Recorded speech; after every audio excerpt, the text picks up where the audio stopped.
I'm giving a rough explanation on how blockchain works and proof of work systems like Bitcoin. I'm going to use Bitcoin for example because I have too many friends that I want to talk crypto with, and none of them seem to know. I got my ice cream with me that's going to fuel this talk. So here we go. So if you see this screen right now, it probably looks like a bunch of gibberish, but it's really simple. What I'm circling right here is the blockchain. These blocks that are purple on the right, these are all confirmed blocks, and the blocks on the left are still allowing changes to it. So once something's confirmed on the blockchain, nothing else can be switched about it. Now, what is a block? A block is a list of transactions. What's a transaction? If I send you Bitcoin or you send me Bitcoin, that's a transaction. These blocks are just lists of a few thousand transactions. You can just see this one has 3,000 transactions. Not that there's like an actual cap to it, I don't believe, but like most of the time they top out around 5,000. It keeps track of every person's wallet address, which is just like a normal address. It's like your home address. If you're sending something from 1234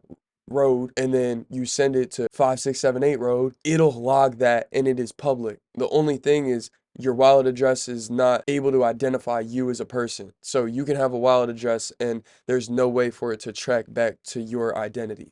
Sorry, I had a scoop of ice cream there. But once a list of transactions in this first block, once the hash phrase is found for this block, it'll move it over. To kind of keep it simple, a hash phrase is basically just a random number that is the unlock to that block in order to confirm it. If you've ever heard Bitcoin mining or anything like that, it's not actual physical coal mining. It is a bunch of computers trying to find this random number hash phrase that is associated with this block in order to confirm it. And confirming it is locking it down. No more touches, no more transactions can go into that block. And when that happens, it moves over to this side. So you may be wondering why blockchain is connected in a chain. All of these blocks are interconnected because the hash phrase for this one, in order to crack this block, you need to wait for this block to be confirmed. The hash phrase is developed by a combination of a nonce, which is a number only used once, and also the previous block's hash phrase and a few other components that I can get into in a different video. It prevents people from being able to mine ahead, so it's fair competition across the network. Because if not, miners would mine ahead to like this sixth block or seventh block or further down the line because they would have more time to attempt the hash phrase. And you may ask yourself, why do people use computer power to mine for the Bitcoin network? Well, they're rewarded with fees that you pay for your transaction. The total amount of fees, 1,300 transactions in this block, all 1,300 had to pay a certain amount in fees. And the person that mined that block, that found that hash phrase, is rewarded with all the fees. Plus, you also gain a subsidy right now for around like 3.125 Bitcoin, I believe. The difficulty of the hash phrases will switch depending on the competition of the network for miners. So if there's a lot more miners, the hash phrase may have a lot more zeros in the beginning, which would be harder to crack. And then if there's a lot less competition on the network, it may be a little bit easier. It's really to try to maintain this 10 minutes per every transaction block. You'll see down here, this thing says Ant Pool, Foundry USA. These are mining pools, which it's basically an organization that combines hashing power so they're able to win blocks more often. Because if you have a home miner that has like such little hash power, it'll be really rare to win or confirm a block and get the hash phrase before one of these pools does, just because they have so much more hash power. A lot of people seem to join pools so they can kind of gain consistent income instead of hitting the lottery per se and confirming a block to get 3.125 Bitcoin subsidy and then also all the Bitcoin from the transaction fees. So that's kind of why people would join pools. It's more consistent. What else should I add kind of about Bitcoin? I'll talk about the benefit of having a decentralized currency as opposed to centralized banking like fiat currency in a different video. Bitcoin is decentralized. So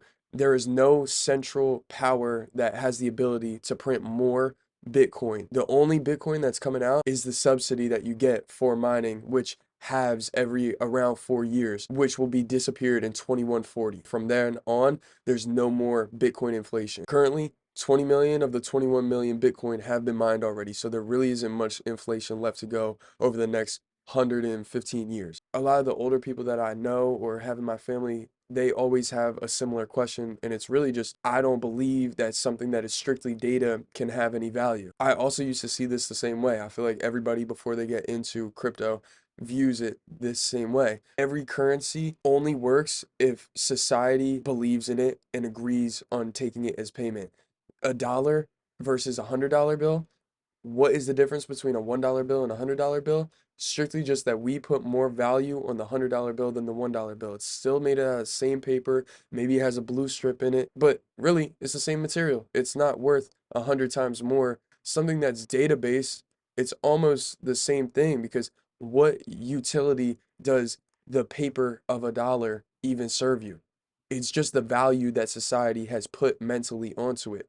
So if you view Bitcoin and crypto the same way, that as long as it's decentralized and can't be inflated, it's low-key better than fiat currency, because we have our centralized banks printing as much money as they want. Fiat, stat-wise, stacks nowhere up to Bitcoin and proof of work coins. The other thing, people say if you want to protect yourself from inflation, if you're against centralized banking where they have the power to inflate your dollar, why don't you just buy gold? How often have you done transactions with gold? How are you gonna shave off a few pieces of gold in order to buy ice cream for your kid? You can't do that. Can't trade small amounts of gold. You're gonna have to have somebody measure out that small amount of gold if you have a small purchase. It's gonna cost a lot more in fees just to get the gold to where it has to go. If I want to sell gold to my siblings in California, it is going to cost a lot of money to transport that gold, because I need an armored truck, or I need protection, and I need insurance on it. Or you can send data and it will happen within 10 minutes. And you determine the speed of how fast your money gets there. If it's urgent, you can pay more sats per VByte. Right here, it's saying five sats per VByte. If you want it within the next 50 minutes, you can pay 1 sat per VByte, which is the minimum amount in fees you can pay. And the best thing about it is centralized banking isn't getting the money from these fees. It's going to random miners that all contribute to making the network run properly. And all the nodes in the network are all double checking each other, making sure that it's a valid block, making sure everything is verified. Because if someone tries to mess around with this block, everybody has a log of all these blocks connected. And if someone tries to do something faulty, it's not going to line up with the other millions or hundreds of millions of nodes that are running on for the Bitcoin network. It's not going to match. You would need to have a majority of people approve of something that is incorrect. You would have to have 51% or more of computers to agree that something is faulty, when realistically that's never going to happen. There's no centralized decision. If you put your money into a bank or send your money to somebody through a bank, you got to have trust in that bank is going to actually have your money.